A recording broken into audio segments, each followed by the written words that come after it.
Okay, so now we're ready for the many-to-many relationship, and this one is a little more complicated than the other two.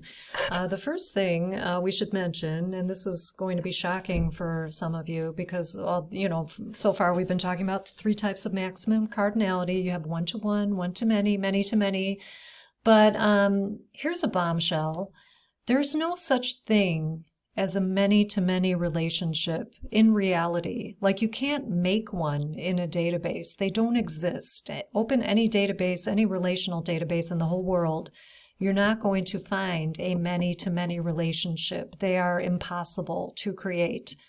So what we have to do is break it down or convert the many-to-many relationship in our physical model to two one-to-many relationships, because you can make those exist. And we do that with what we call an intersection table. So it's like kind of a middleman type of table that will exist just to break down this many-to-many so we can eliminate it from our physical model. So let me get an intersection table in here. I think the second one here would be the best template for the intersection table. The second one, I'm going to plop one of those onto my model here. And now I have to think of a new name for this table. When in doubt, I would just go with sometimes the name will be really obvious, but other times if you're at a loss, just do like a hybrid underscore type of thing. So this is a combination of the student and the course table. So I'll go with student underscore course, and that's perfectly fine. Okay. Now, the primary key, every table should have a primary key, and this one is no exception. The primary key is going to be a composite key of the two parent tables. Okay, so think of these as two parent tables making a baby table, right? The primary key will be a combination of the two parent table primary keys. Now, here's the thing. These are also going to be foreign keys, and this is already marked. That's why I like this template, because we have, they're marked as PKs, primary keys, composite primary key together, and also as foreign keys, foreign key 1 and foreign key 2. Okay, so you really don't have to do anything here. Okay, so let me do the student ID. Student ID, that's from the student table. I have to give it a data type. Never auto number on a foreign key. Okay, I know it's a primary key, which would maybe make you think an auto number would be okay, but it's a foreign key. Never, ever, ever auto number on a foreign key. So I've got to make it a plain number. Plain number, okay? And then same thing here, the course ID. It's auto number in the course table, but I will make it a plain number in the intersection table. The intersection table. Okay, now we don't really need to add any other columns necessarily. Now, if this were real, I'm thinking, I'm using my common sense here and what I know about college, and the fact that, the meeting of a student in a course, such as you in this course, results in a letter grade. So I might add a letter grade attribute here, just for the heck of it. Okay, and the data type, I guess, would be a short text if I'm using Access, and I would just do a 1 for A, B, C, D, F. Okay. All right, so that's my intersection table. Now, we're not done.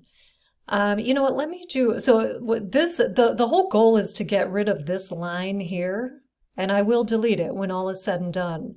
But this will become two one-to-many relationships. I think I'm going to use the snipping tool here, and I'm going to draw this so I can do something like this. Okay.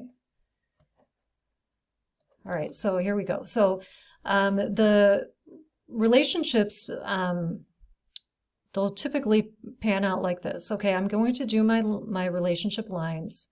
This is ultimately what we'll have.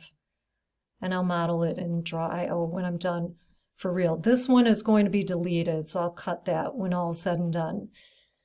The cardinalities will be as follows. Always hash hash on the parent sides. Okay, hash, hash on the parent sides.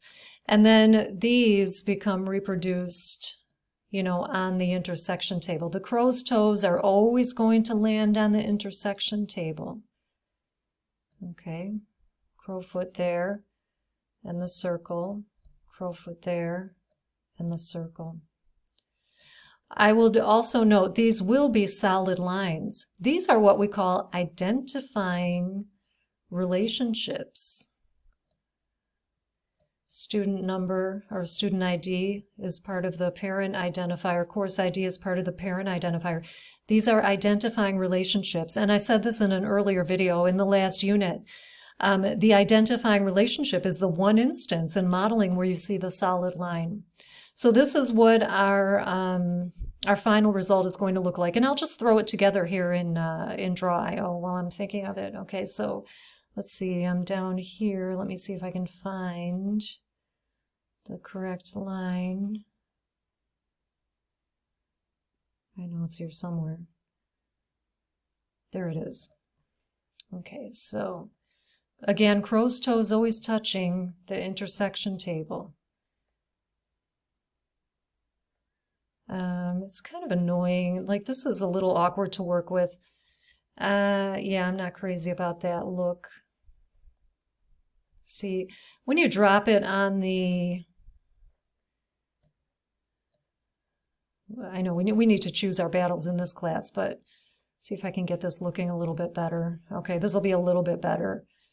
You kind of want... I prefer it if you can kind of see where the line endings are landing. I suppose you don't have to get right on it. If you want to come up to the edge of it maybe and then do something like that, that'll be okay. Oh, and I want to make this solid. So I'm going to make that solid there. Okay, so there's that line. And then we'll do the same for the other line. There's that. Okay, once again, crowfoot touching the intersection table.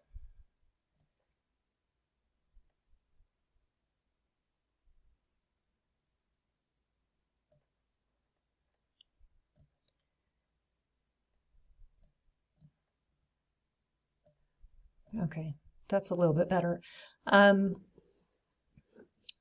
So there it is. Okay, now the very last thing I'll do is delete that original many-to-many.